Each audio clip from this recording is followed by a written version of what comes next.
Hello. In part 2 of session 4 we're going to have a look at another important element of decent carpentry, which is to mark up and saw within really tight parameters to about 0.1 of a millimetre. Well, we've already got our face side and our face edge mark, and any marking up I'm going to do is to be against this reference edge. We're going to take off the dodgy bit at the end of this to make it square. Whenever you start cutting a piece of timber, you need a reference end that you measure from, and that end has got to be square. We're going to use a really sharp pencil. It should hurt when you tap it into the palm of your hand. And the first thing I'm going to do is to make a mark at 90 degrees to this reference edge, close to where those two nail holes are, so that we can get rid of them. Having got that line in place, we're then going to, notice it's a hairline by the way, it's not thick.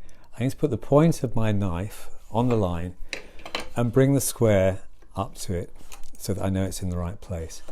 I'm then going to put a cut along that top edge. I can then use the groove that I've created to ping that knife into the groove and bring the square up to it. Notice I'm tilting the knife over to take into account that sharpened edge, and draw another line down here, making sure I make a reasonably good impression on this corner. I can ping my knife into here again, get it into that place, you might have heard it ping, bring my square up to it, and complete the cuts that I'm doing on that other side. Notice how I'm holding the square, 3 fingers, 1 finger thumb. That means that my thumb is pushing that stock up against this reference edge, and this is going to be exactly 90 degrees to the edge. Having got that established, it's now time for me to saw on that line. But by on that line, I mean that what I'm going to do is to make a saw cut, or a kerf if you want to be posh, a kerf that just bumps up against that line. It's not actually going to be over the line, it's going to be to the waist side, the bit we're going to throw away. And then I'm going to take my dovetail saw and I'm going to position the blade exactly where it should be, on the waist side of the line, but kissing the line itself. To do that, I put my index finger flat on the work and lift this joint so that the tip of my finger, when I raise that joint, goes to the waist side of the line. When I relax it, it goes to the left hand side. And by touching the saw against my fingertip and moving my fingertip as I've just shown you, I can position that saw exactly where it should be. I'm holding the saw 3 fingers, 1 finger thumb, like that. So I've got a good grip on it. And I draw the saw towards me. And because I'm drawing the saw towards me, I'm not going to cut my finger, because the teeth are designed to cut when you push the saw, not pull it. Now I started that curve exactly where it should be. You can see the line is just kissing the line there. I can now put my saw into the curve and move it without any pressure on the saw backwards and forwards. The secret is not to put pressure down on the saw. And just move it backwards and forwards, almost as if you don't want to cut the wood. If you notice the cuts I'm making using all the teeth, and every now and again I check that the saw is following the line. If you don't check, you don't know, and if you don't know, the chances are you're not going to be sawing on the line. So checking every few strokes to make sure the saw's in exactly the right place. And if it's not, you can make some corrections, just slight corrections. But if you leave it too long before making those corrections, it'll be impossible to correct it. Now I've got to this side of the work, and I can now drop the handle slightly, and I'm still not putting any downward pressure on the saw.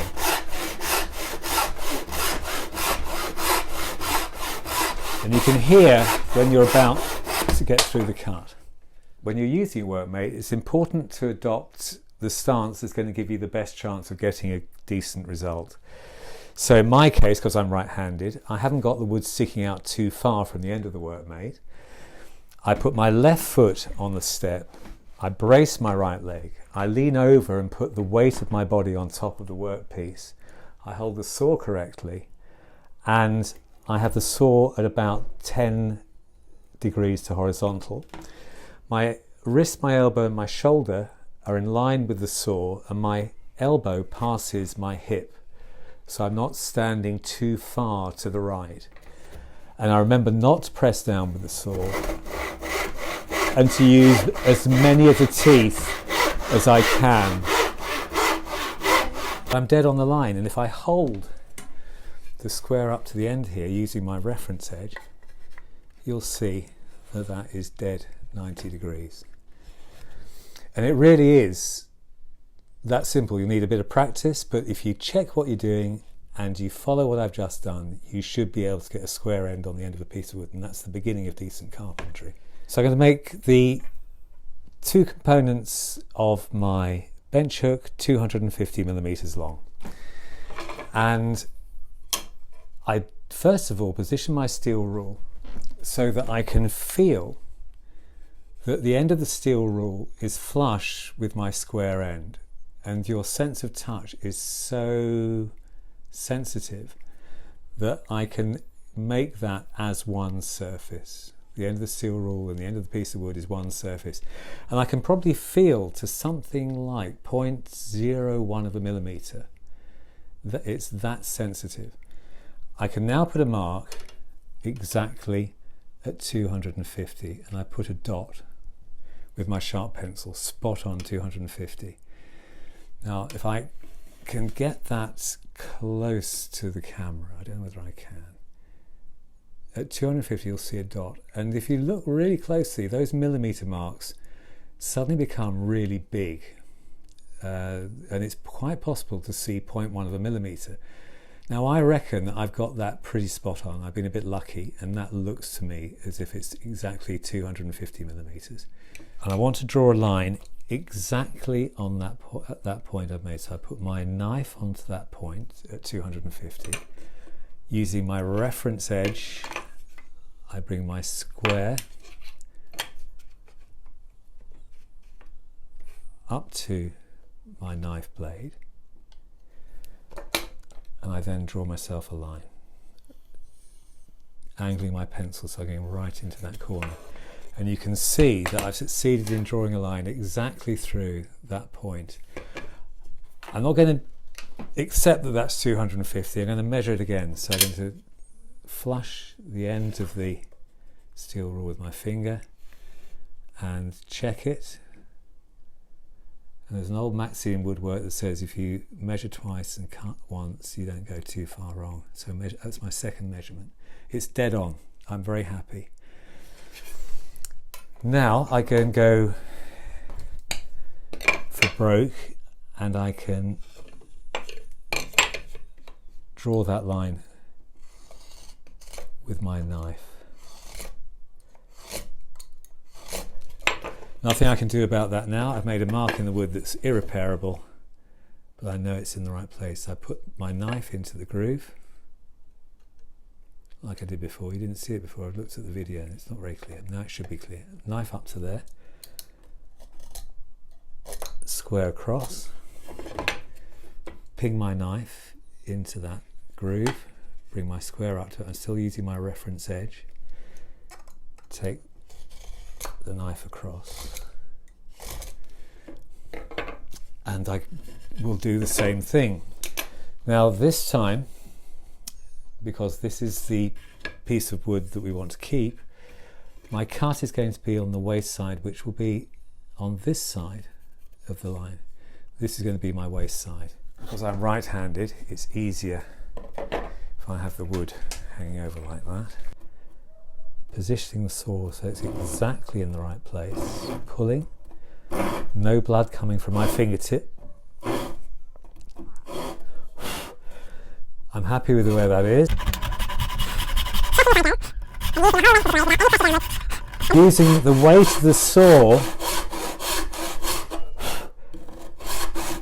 to stop it sticking in the wood. So I give it a good old shove on the push stroke, and you can hear the difference in the noise when it's cutting. I take the line across.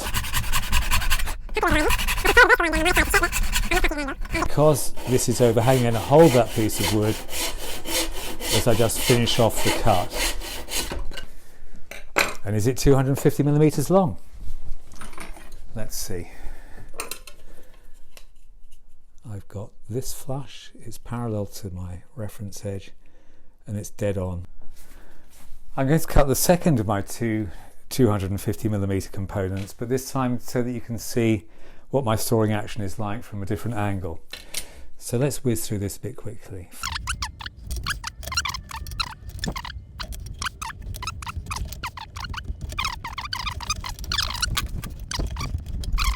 Get your finger so it rolls left and right of the line. Pop the saw up against your finger. Draw the saw towards you at 10 degrees to horizontal. And keep on checking that your saw cut or kerf is following the line. If you listen to the sound, you know if you're sawing properly. It's that old traditional carpentry sound that you're after. And as you get near the end of your cut, slow down and don't put any pressure and it won't break off. There. So now we have two components that are 250 millimeters long, and I'm going to glue them together to make the base of my bench hook, but I'm not going to glue them together like that. If you notice that the grain is following, so the annular rings going in the same direction, and whenever you butt pieces together for a job like this, it's a good idea to have the grain going in opposite directions, and that way you end up, rather than having the whole thing cupped, when should it dry out and move, you end up with an undulation. We need to put some glue on one surface.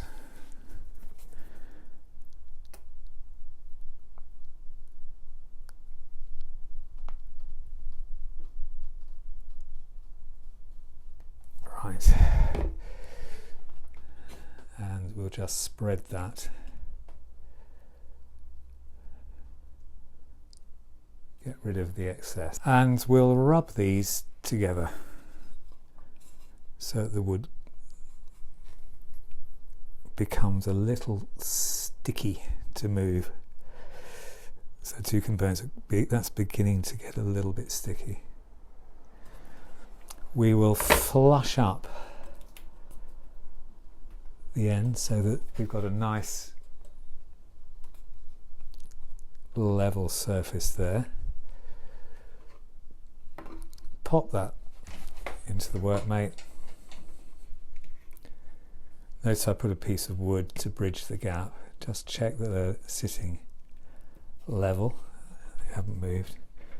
Just tighten that up until we can see the glue squidging out. And we'll leave that for a little while. Just a sec.